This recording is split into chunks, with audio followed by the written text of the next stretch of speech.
Bismillahirrahmanirrahim. Assalamualaikum warahmatullahi wabarakatuh.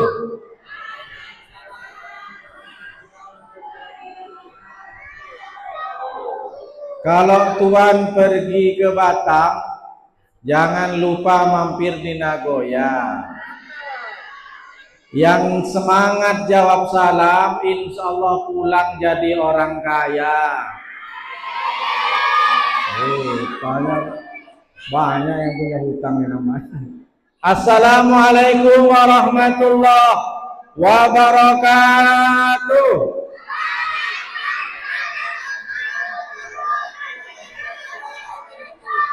Anak raja pergi menyelam ke laut berbuih. Dari bunyi salam nampaknya belum ada yang dapat kue. Belum dapat kue. Tak enak pula Ustadz makan duluan tadi. Insya Allah ada nanti, belum keluar. Bismillah, alhamdulillah, wassalatu wassalamu ala rasulillah Sayyidina Muhammadin ibni Abdullah wa ala alihi wa sahbihi.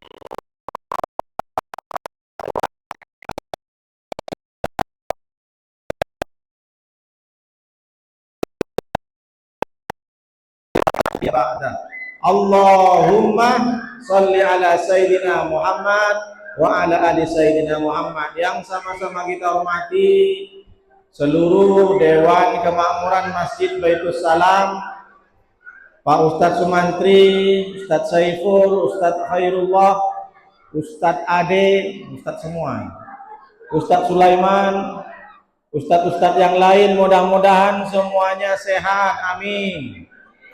Ibu-ibu, mudah-mudahan semuanya sehat, badannya sehat, pikiran sehat, hatinya sehat, isi dompet sama tas pun sehat, amin ya rabbal.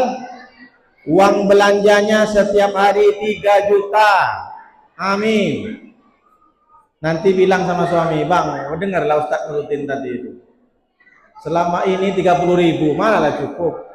Abang minta sotong, minta udang, aku dikasih 30, manalah cukup. Ibu minta, kalau abang pengen seperti raja, dilayani prasmanan, lau ada semua, kasih aku 3 juta setiap hari. Setuju Bu? Mantap. Dengarkan bapak-bapak yang ikut suaminya. Bersyukur kita kepada Allah dengan ucapan alhamdulillah. Berselawat kita kepada Rasulullah dengan ucapan Allahumma sholli ala Sayyidina Muhammad wa ala ali Sayyidina Muhammad. Salatullah salamullah ala taha Rasulillah. Semuanya salatullah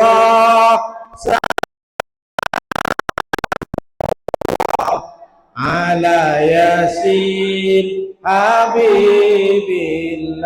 Anak-anak semuanya tawassalna bismillah wa bil hadi rasulillah wa kulli mujahidin lillah bi ahlil badr ya Allah. Semuanya salatullah salamullah ala taha Rasulillah. Salatullah salamullah ala yasin habibillah. Alhamdulillah, anak-anak banyak selawat, jangan pakai lagu-lagu TikTok. Dami nongger, ongke, ongger, ongke, ongke, ongger. Ada hafal semua? Apa ongke, ongke sama ongger? Pak Ustadz nyanyi pula Ustadznya. Tak betul Ustadznya. Bapak Ibu yang dimuliakan oleh Allah Subhanahu Wa Taala, hari ini Baitus Salam Ari Agardan sudah mengukir sejarah diadakannya tahun baru Islam agar semua generasi kita tahu tentang sejarah. Ibu pulang ke rumah, bapak pulang ke rumah, jangan sampai tidak bisa jawab anaknya kalau nanya, mama, tahun baru Islam itu apa namanya? Hijriyah. Dimulai kapan, ma? Nah, siapa yang menetapkan kalender itu, mama? Gak usah banyak tanya, durhaka masuk neraka kamu nanti. Gak boleh. Ibu harus jawab, bapak harus jawab. Siapa yang menetapkan? Sayyidina Umar bin Khattab. 13 tahun Nabi Muhammad di Mekah belum ada kalender. Pindah ke Madinah 10 tahun belum ada kalender. Makanya Nabi Muhammad lahir tahun Nabi Muhammad lahir tahun apa? Anak-anak. Nabi Muhammad lahir tahun apa? Komodo. Mana ada komodo? Gajah.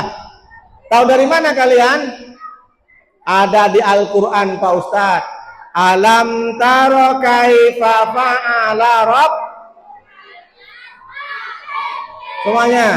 Alam yaj'al kaidahum fi tadlil wa arsala alaihim tayran tarmihim bijaratin min sijil faj'alahum.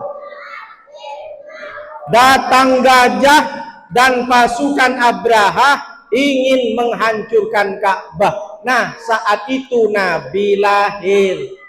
Apa maksudnya Pak Ustadz?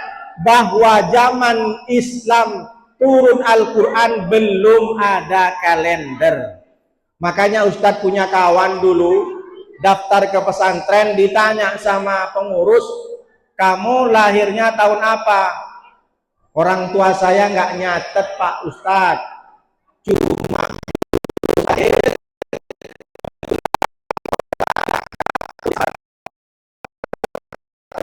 tahun petir. Makanya zaman dahulu tidak ada kalender Islam. Nabi Muhammad 13 tahun. Ketika gajah datang dengan pasukan Abraha menghancurkan Ka'bah, maka diutus oleh Allah Tayron ababil, burung apa namanya? Ababil. Bawa apa? Bawa batu, bihijaratin min sijil. Sijil seperti namanya rudal Iran, rudal sijil. Digempur negaranya Setanyahu, Zionis, biar masuk. Digempur sama Iran dengan rudal Fattah 1 sama sijil.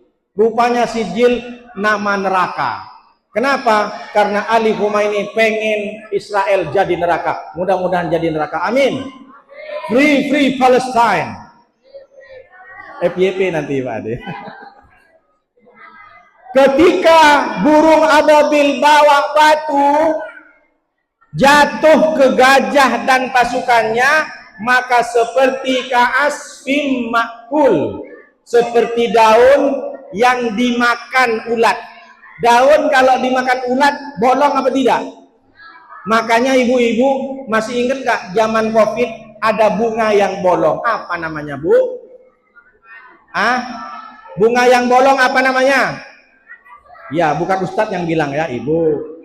Nanti jangan pula ditanya, Mama, pengajian tadi Ustadz Nurdin apa? Itulah, katanya janda bolong katanya.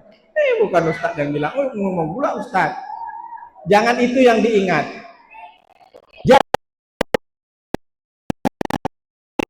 Madinah belum ada kalender.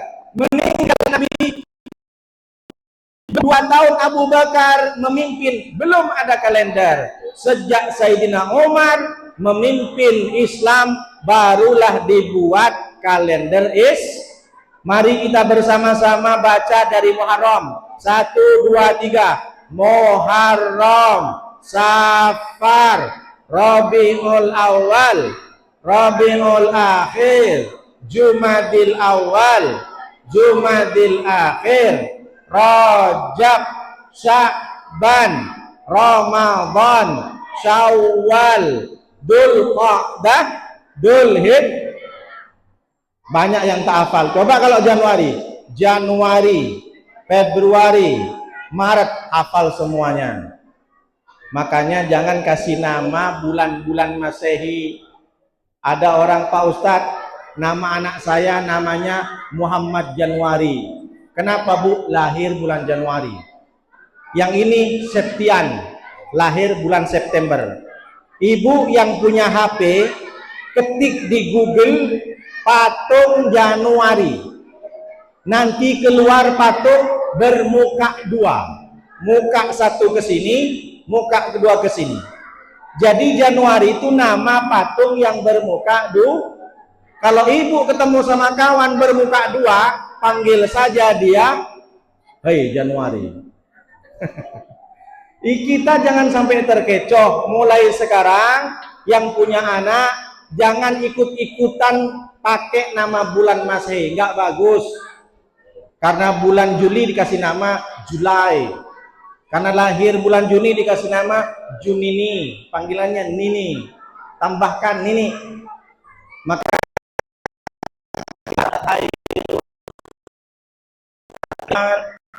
nama yang bagus apa Pak? Maka ketika Sayyidina Umar memutuskan kita bikin kalender Islam dimulai dari hijrahnya Nabi. Kenapa? Karena hijrah, al-hijratu farraqat bainal haqqi wal batil. Hijrah itu bisa membedakan mana yang hak, mana yang batil. Dulu zaman Nabi, orang-orang yang ikut Nabi Muhammad hijrah ke Madinah bermacam-macam niatnya. Ada yang pengen berdagang, ada yang pengen di sana cari jodoh. Tidak semuanya untuk meninggikan agama Islam. Jadi kalau ditanya ibu-ibu sama anak bapak, kenapa harus dimulai dari hijrah? Karena itu adalah keputusan Sayyidina Umar dengan semua para sahabat sepakat, karena hijrah yang bisa menentukan dan membedakan mana yang hak, mana yang benar, mana yang salah, mana yang ikhlas, mana yang tidak ikhlas. Zaman sahabat seperti itu. Makanya sampai sekarang tahunnya adalah 1447 Hijriyah. Lalu apa maknanya Pak Ustadz? Kalau kita nengok dari tahun Hijriyah, berarti kita harus maknai tahun ini sebagai hijrah, berubah dari yang buruk jadi yang baik, berubah dari yang baik lebih baik, berubah dari yang lebih baik jadi terbaik. Pak Ustadz, om saya tahun lalu kalau jalan, kalau berpakaian pakai celana pendek Pak Ustadz, itu kan buka aurat.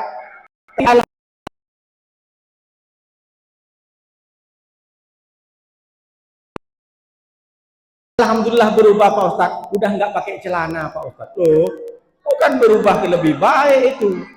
Masa dari celana pendek ke tak pakai celana? Pak Ustadz, bibi saya Pak Ustadz setiap hari bergibah Pak Ustadz, sampai lancip bibirnya Pak Ustadz. Semua orang dikatain Pak Ustadz, semua orang digosipin Pak Ustadz. Yang lakinya kurus sekali kata, kenapa lakinya kurus? Ntar lagi mati tertekan dia katanya. Ada suaminya nggak terlalu ganteng, dibilang kenapa kakak itu suka sama suami yang nggak ganteng? Itu meskipun nggak ganteng banyak duitnya. Semua orang dibicarakan. Alhamdulillah sekarang sudah nggak bergosip Pak Ustadz. Kenapa Pak Ustadz? Kenapa?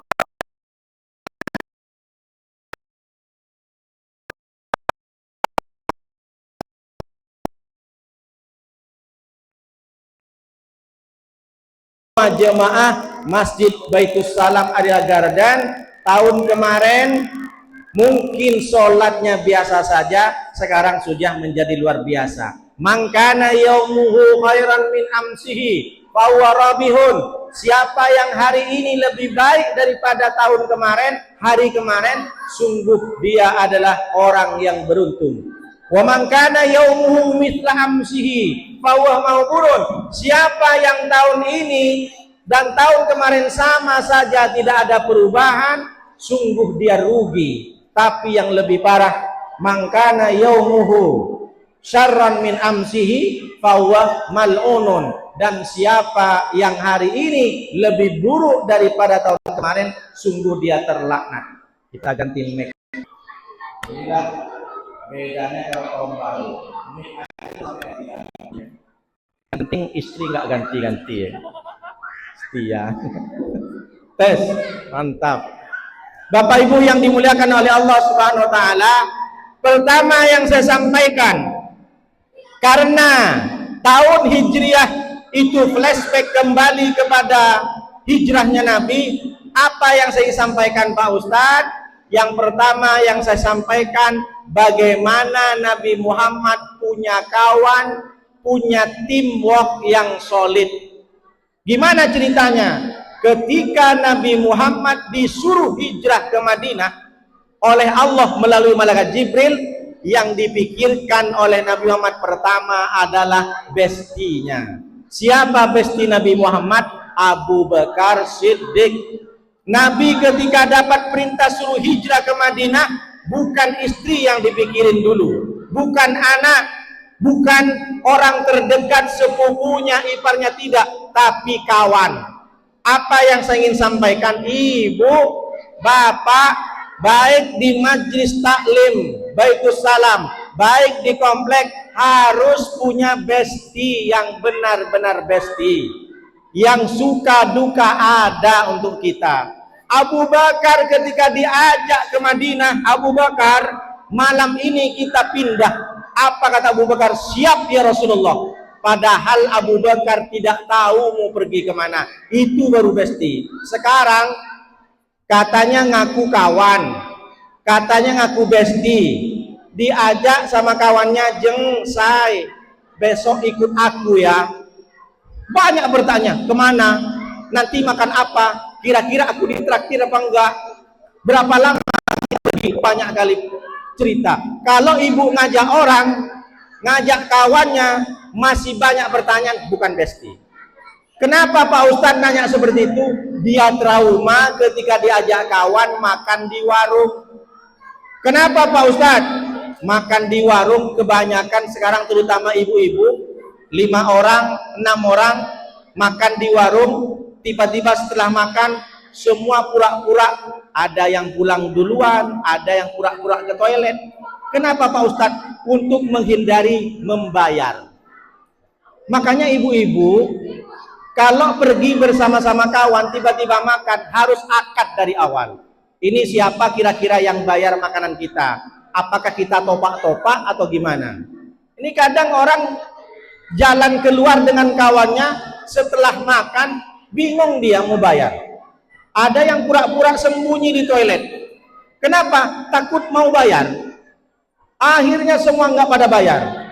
Diajak makan sotong udang yang enak, ada orang yang mau ngasih 15.000. Mana cukup makan lobster bayar 15.000. Jadi apa Pak Ustadz? Mulai hari ini Bapak Ibu harus punya besti yang betul-betul bisa diandalkan, baik suka dan duka. Ketika kita sakit, ketika kita jatuh, ketika kita bangkrut, sesungguhnya Allah ingin menunjukkan kepada kita siapa sahabat sejati. Kok bisa Pak Ustadz? Setiap hari ngumpul, setiap hari ngopi, tapi ketika kita sakit gak datang kawan tuh. Padahal sering ditraktir sama kita, cuma ngirim stiker saja. Syafakallah ya, mudah-mudahan kau sembuh ya. Kata kawan yang lain, amin, amin, amin, amin. Gak datang ke rumah. Katanya punya kawan di Facebook 5.000, di TikTok 13.000. Ketika sakit, apakah yang 5.000 datang ke rumah? Gak ada, Bu. Maka siapa Pak Ustadz? Bapak kalau sakit kira-kira teman nongkrong yang di warung kopi datang semua? Gak ada datang Pak. Yang ada istri Bapak yang ngambilin air minum. Ibu juga begitu.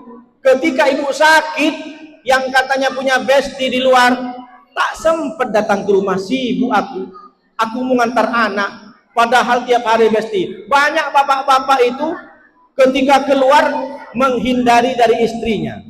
Kata istrinya diajak jalan nggak mau, lebih memilih temannya. Padahal teman yang sering nongkrong ketika sakit dia tidak datang. Maka ketika kita jatuh, ketika kita sakit, ketika kita bangkrut, sebenarnya Allah ingin menunjukkan siapa sahabat sejati kita. Kalau memang dia bestie, benar-benar bestie, pasti dia akan datang, tidak hanya sekedar mendoakan lewat WhatsApp. Mendoakannya pun pakai stiker, nggak mau ngetik. Maka yang pertama saya sampaikan, harus jaga persatuan. Nabi Muhammad ketika pergi ke Madinah, beliau menunjuk semua orang-orang yang bisa diberikan job description-nya. Sayyidina Ali yang berperan menggantikan Nabi di tempat tidur. Abu Bakar yang menemani Nabi ketika masuk ke gua. Ada namanya Abdullah bin Quraikid. Dia adalah orang kafir Quraisy, Yahudi, tapi dia bisa membantu jalan menuju ke Madinah. Ada namanya Asma binti Abu Bakar. Makanan Nabi naik manjat ke Gua Sur. Apa namanya? Gua Sur. Kalau yang terima wahyu namanya Gua Hero. Semua berperan, ada peran masing-masing. Apa maksudnya Pak Ustadz? Alhamdulillah, Baitus Salam tidak sebesar ini kalau semua orang-orang di sini tidak kompak. Ada Pak RW yang datang, Pak RW 018. Masih muda ya? Umur 30 Pak RW. Umur 30, 29 atau 30? Luar biasa, Pak RW hadir, Pak RT hadir juga. Ustadz-ustadz, para kiai, tokoh masyarakat, ibu-ibu juga bantu. Ini menunjukkan terjalin komunikasi yang baik. Masjid Baitus Salam tidak akan pernah berdiri kalau tidak ada kompak. Semua yang datang ke sini menjadi orang-orang pilihan dari Allah SWT. Mudah-mudahan semuanya sukses. Amin ya rabbal alamin. Rasulullah ketika masuk ke gua, Rasulullah capek, bersender, tidur di dinding gua. Ini menunjukkan bahwa ketika ada pengajian, ada ibu-ibu yang ngantuk, yang tidur di tiang, jangan disalahkan. Kalau ibu nanti ada pengajian, ada dari kawan ibu-ibu itu dia tidur, sebenarnya dia bukan tidak mau mendengar pengajiannya, dia sebenarnya ingat dengan momentum Nabi Muhammad ketika bersembunyi di gua. Nabi Muhammad bersembunyi di gua 3 malam 2 hari, dari Jumat, malam Sabtu, malam Minggu. Kenapa Nabi Muhammad sembunyi? Apakah tak bisa Allah angkat dari Mekah ke Madinah? Apakah tak bisa perjalanan hijrah Nabi Muhammad itu dipersingkat oleh Allah? Innama amruhu idza arada syai'an ayyakuna lahu kun fayakun. Bukankah Allah tak bisa? Punya kuasa Allah. Tapi Allah ingin memberikan pelajaran kepada kita bahwa pentingnya kerjasama. Jangan main solo-solo. Ibu-ibu yang di majelis taklim, jangan ambil pendapatnya sendiri, harus mendengarkan pendapat orang lain. Majelis taklim tidak akan besar, majelis taklim ibu-ibu tidak akan bisa berjalan sukses kalau semuanya ego, kalau semuanya menang sendiri. Allah Subhanahu wa ta'ala punya malaikat yang suka dan ditugaskan memberi wahyu, malaikat Jibril. Ada malaikat Israfil yang meniup sangkakala, ada malaikat Mikail yang mengatur hujan, ada malaikat Israel yang mencabut nyawa, ada Mungkar Nakir di kubur, ada Raqib Atid mencatat amal, ada Malik menjaga neraka, ada Ridwan menjaga surga. Apakah Allah tak bisa kerjakan sendiri? Bisa. Innallaha ala kulli syai'in qadir. Sesungguhnya Allah kepada segala sesuatunya berkuasa. Kenapa Allah masih menugaskan malaikat? Allah ingin mengajarkan kepada kita Bapak Ibu untuk kerjasama. Kerjasama, sama-sama bekerja. Bukankah Allah tak bisa cabut nyawa? Bisa. Tapi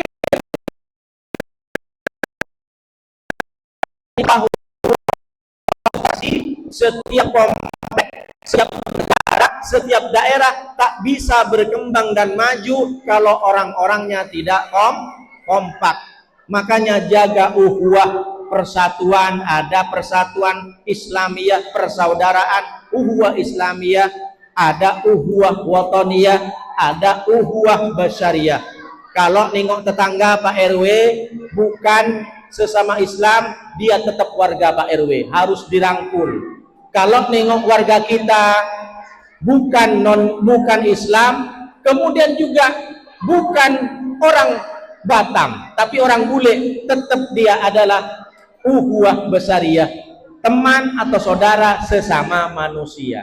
Jadi kita tidak boleh bermusuhan, kita tidak boleh julid, kita tidak boleh sakit hati. Makanya banyak orang, ibu-ibu, orang bisa punya penyakit itu bukan karena makanan. Berapa banyak waktu kurban kemarin orang pada takut makan kambing. Ibu kalau saya tanya lebih suka daging kambing apa daging sapi? Sapi kan? Kenapa Pak Ustadz? Jangankan makan Pak Ustadz, nengok jenggotnya kambing aja udah tensi saya Pak Ustadz. Belum lagi jenggotnya macam Walid Pak Ustadz. Walid nak Dewi boleh Pak Ustadz. Boleh. Ini mindsetnya luar biasa orang sekarang. Nengok kambing tensi, padahal kambing sehat. Yang bikin penyakit otak hati kita.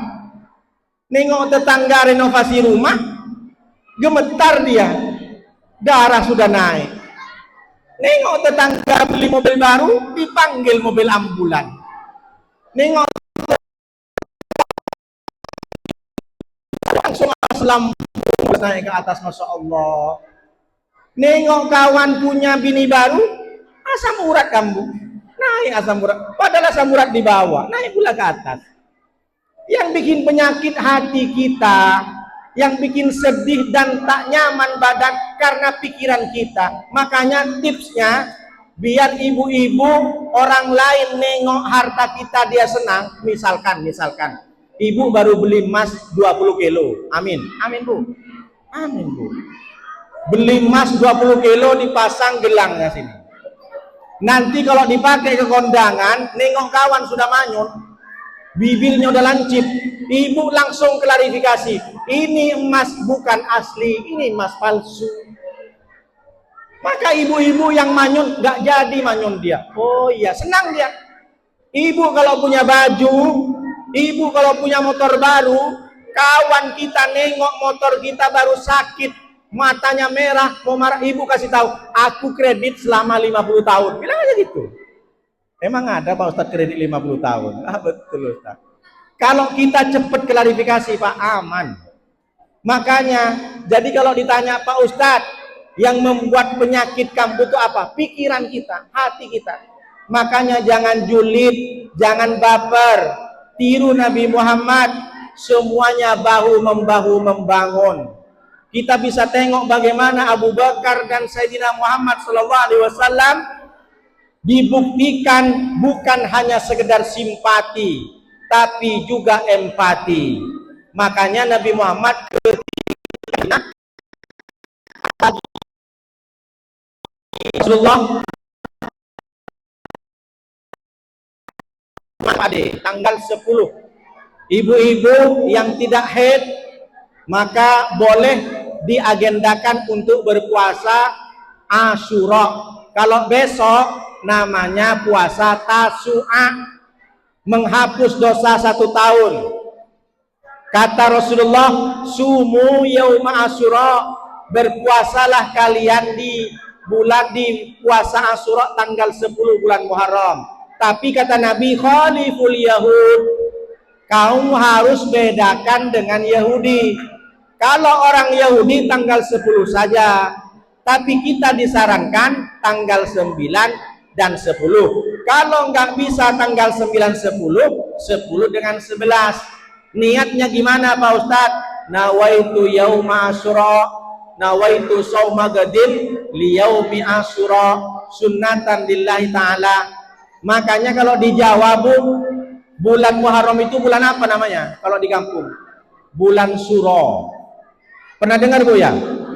Bulan Suro. Kan ada filmnya, Malam Satu Suro, yang diperankan oleh Susana. Bang, satenya bang 300 tusuk. Sekali makan sate, balik dia, badannya macam kuntilanak. Tapi saya heran, kenapa hantu banyak perempuan, Bu ya? Hantu banyak perempuan, kuntilanak, suster ngesot, mak lampir, nenek pelet, gundi, gundi hantu bukan? Bukan. Bukan.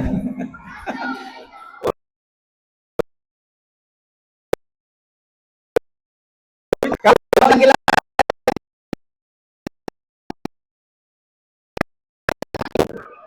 nama hantu laki-laki apa? Nama hantu yang laki-laki apa? Pocong perempuan ada. Jadi dulu tuh ada Malam Satu Suro. Biasanya di kampung itu ada sakral, ada macam sesajen. Jadi dianggap bulan Suro bulan angker, padahal tidak. Diambil dari kata Asyura. Maka ibu-ibu, bapak-bapak yang punya kesempatan, sempat-sempatkanlah puasa. Tahun depan belum tentu kita hidup. Meskipun tahun depan kita hidup belum tentu sehat.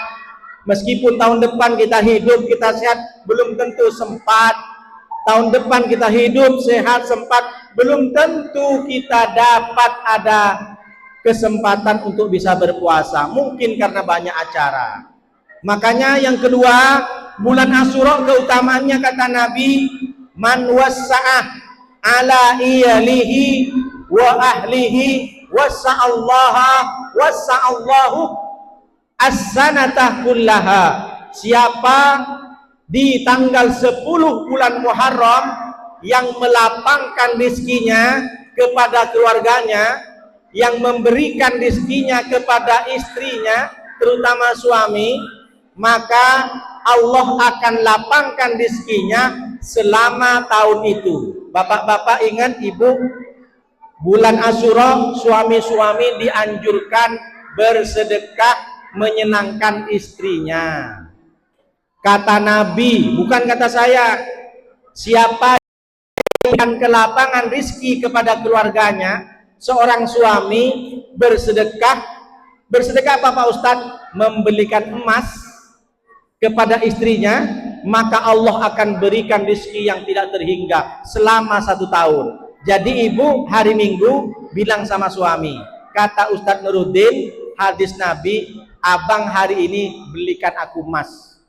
Ibu langsung datang aja ke toko emas. Sampai sana suaminya pun punya cara. Bang, gimana bang, jadi beli emas? Diam saja dia. Mulai dari rumah diam aja. Setelah sekali jawab, suaminya bilang, diam itu emas. Oh, ini tak betul ini. Maka ibu-ibu, ini penting nih. Yang dimaksud Nabi itu suami. Makanya jangan pelit-pelit sama istri. Banyak yang curhat, Pak Ustadz, saya curhat Pak Ustadz. Apa Bu? Apa hukumnya suami menyembunyikan gajinya Pak Ustadz? Repot saya mau jawab. Kenapa Bu? Selama saya nikah 15 tahun, saya tak pernah tahu gaji suami berapa Pak Ustadz.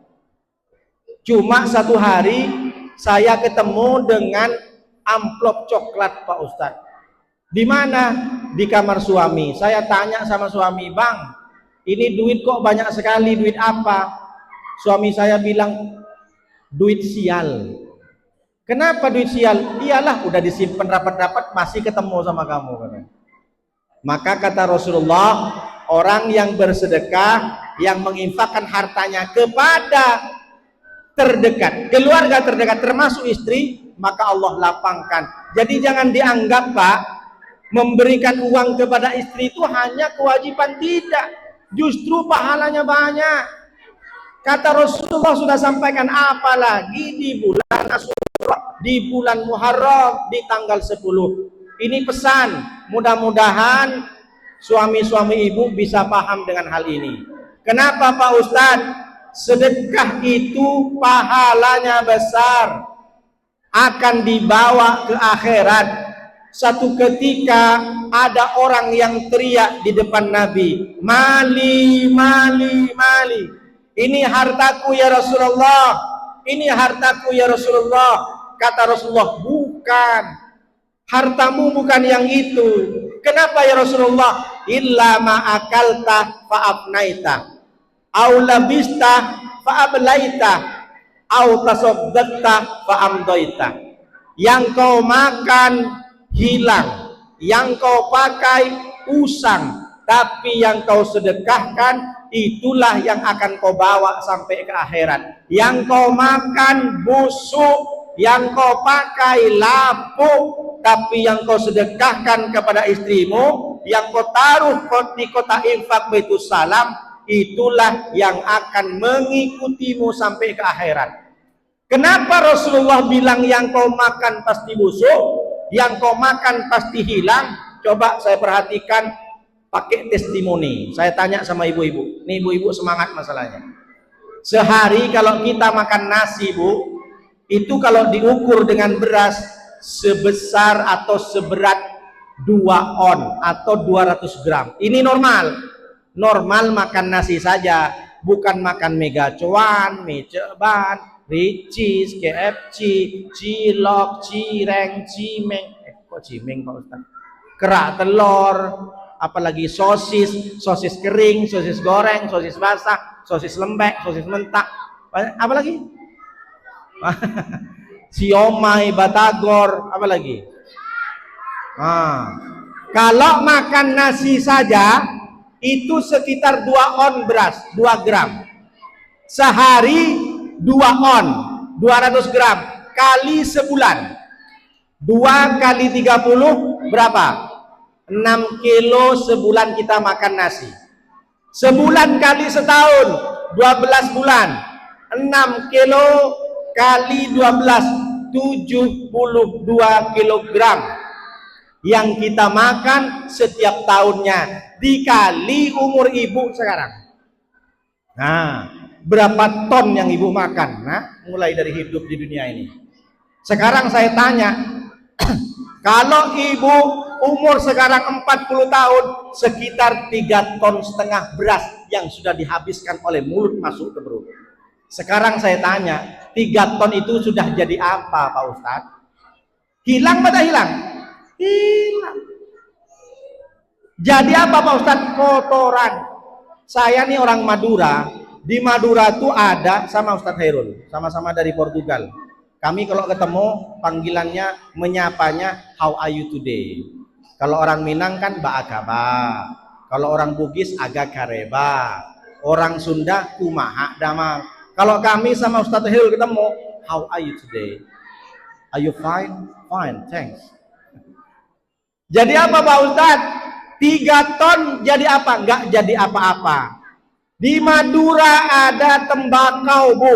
Tembakau ini ditanam, kalau pakai air itu mantul, tapi kalau pakai pupuk lebih mantul lagi. Pakai pupuk apa Pak Ustadz? Pupuk sapi, kotoran sapi sama kotoran kambing dan kuda.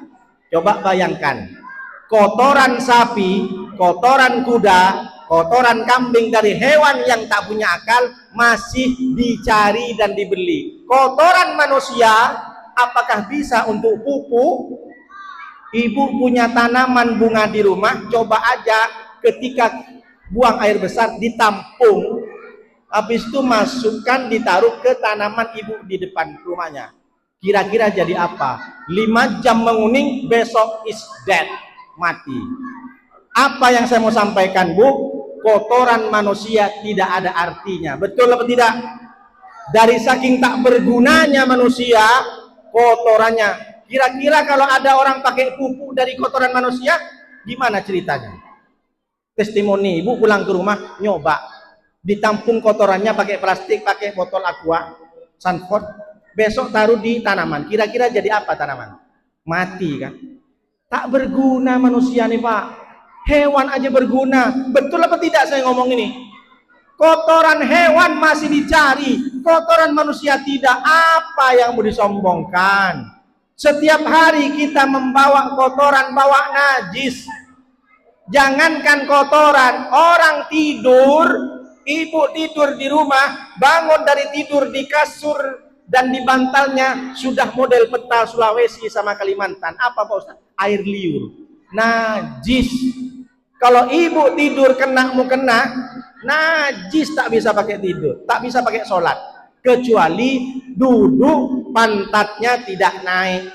Duduk di sini, kemudian ngorok tidur, tapi pantat tidak naik, tetap ada di tanah, tetap ada di keramik, maka air liurnya suci. Tapi kalau sempet pantatnya naik begini, air liurnya najis. Maksudnya pantatnya, Bu, kan gini, biar paham. Takut tak paham pula nanti, Bu. Kan ada orang tidur begini, kan naik gini. Nah, kalau sempet naik, maka air liur apa yang kita sombongkan, Pak? Jangankan isi perut, air liur aja najis. Kalau ada orang muntah, muntahnya najis karena sudah ada di lambung. Kita kemana-mana bawa kotoran. Lalu apa yang kita sombongkan? Maka selamatkan diri kita ini dengan cara bersedekah. Mulai sekarang sudah berubah konsepnya. Ibu bapak masukkan duit ke kotak infak di Baitul Salam, bukan menolong masjid, tapi menolong diri kita. Ketika ibu ketemu dengan orang fakir miskin, kenapa kau sedekah sama anak yatim? Aku kasihan. Salah. Yang perlu dikasihani kita selamat nggak di akhirat? Maka dengan cara bersedekah selamat karena kita sedekah. Sebenarnya kalau kita sedekah, sebenarnya kalau kita kasih uang infak di Baitul Salam, bukan menolong masjid, menolong diri kita, Pak. Jadi seberapa banyak transfer pahala dari sedekah itu? Maka rubah konsepnya. Kalau mulai sekarang kita bersedekah, konsepnya kasihan kepada saya, Pak Ustadz, tidak ada orang yang rugi ngasih duit 20 juta untuk Baitul Salam. Karena semua harta yang Bapak Ibu milikin, sedetik saja kita mati, semua harta milik ahli waris. Ibu misalkan saya contohkan, ibu punya emas 6 kotak. Satu kotaknya 20 kilo. Kali 6 kotak, berapa kilo semua itu emas? Ibu kebetulan tak punya anak laki-laki, tak punya anak perempuan. Ibu punya anak laki-laki. Berarti kalau ibu punya anak laki-laki, berarti ibu punya mantu perempuan. Mohon maaf, mudah-mudahan panjang umur. Ibu setiap hari marah sama menantu perempuannya.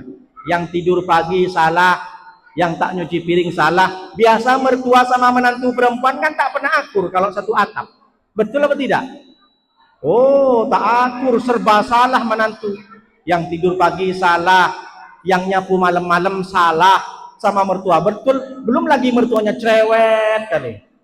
Ketika ibu marah-marah sama menantu perempuannya diam aja. Tapi dalam hatinya dia bilang, kau tengok nanti mak, kau mati nanti sore mak, semua emasmu yang 6 kotak aku ambil semua. Kenapa diambil? Anak laki-laki mana mau sama emas? Laki-laki kan kalau dipegang kepalanya kan bukan emas. Kalau perempuan dipegang kepalanya emas, baju, sepatu, sandal, gelang, cincin, kalung, subang, gigi emas, apalagi macam-macam. Coba kalau laki-laki dipegang kepalanya, janda gadis tak tahu. Memang begitu, Bu. Makanya jangan salahkan kalau laki-laki barang suaminya tiba-tiba ke mall, dia nggak fokus laki-laki itu kemana nih? Apa yang kau tengok, Bang? Kalau istri ke mall, yang ditengok bukan orang, yang tengok cincin emas. Dari rumah pengen beli sepatu. Apakah sepatu yang dibeli ke mall? Enggak. Pulangnya baju iya, singlet iya, celana dalam iya, legging iya. Legging apa bajing sih, Bu? Semua dibeli. Makanya saya tengok ketika hari Sabtu dan Minggu di pasar saya di sana di Ban Center, banyak korban-korban suami terlantar di parkiran sama anaknya. Saya tanya, Bang, kenapa abang di parkiran? Istri saya di pasar, Pak Ustadz. Sudah lama, dari jam 7 Pak Ustadz, jam 2 nggak keluar-keluar. Emang beli apa? Katanya mau beli tempe, Pak Ustadz. Apakah tempe yang dibeli? Enggak. Keluar dari pasar jengkol iya, pete iya, tahu iya, ikan asinnya macam 5. Ikan asin sotong, ikan asin udang, ikan asin kecil-kecil teri, ikan benggol, macam-macam. Memang begitu.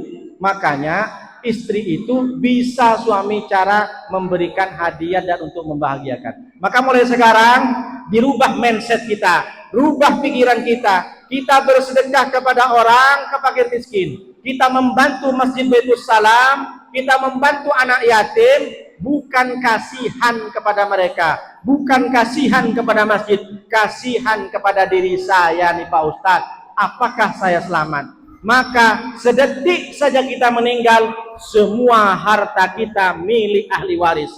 Maka ibu memasukkan kotak infak 1 juta, 1 juta itulah yang akan menyelamatkan ibu di akhirat. Kalau 1 juta, tapi kalau 2.000 yang dimasukkan, 2.000 itulah yang menyelamatkan kita. Makanya kata Nabi, autasaddaqta fa'amdaita, yang kau sedekahkan itulah yang akan ikut. Mudah-mudahan kita semua menjadi orang-orang yang bisa mengambil hikmah dari perjalanan hijrah Nabi, menjadi orang yang lebih taat lagi, menjadi orang yang lebih baik, baik akhlaknya, baik lisannya, baik namanya. Itu saya sampaikan karena takut malam sementara kue kami belum dapat Pak Ustaz. Sebentar lagi keluar kuenya. Mudah-mudahan saya doakan jemaah Masjid Baitus Salam menjadi jemaah yang semakin taat kepada Allah, yang semakin takwa kepada Allah, anaknya semuanya soleh-soleha, dimurahkan rezekinya, suami-suami ibu, saya doakan mudah-mudahan lancar bisnisnya, urusannya, mudah-mudahan selalu mendatangkan kebahagiaan di rumah. Amin ya rabbal alamin. Mari kita berdoa bersama-sama. Amin ya Allah. Amin. Amin.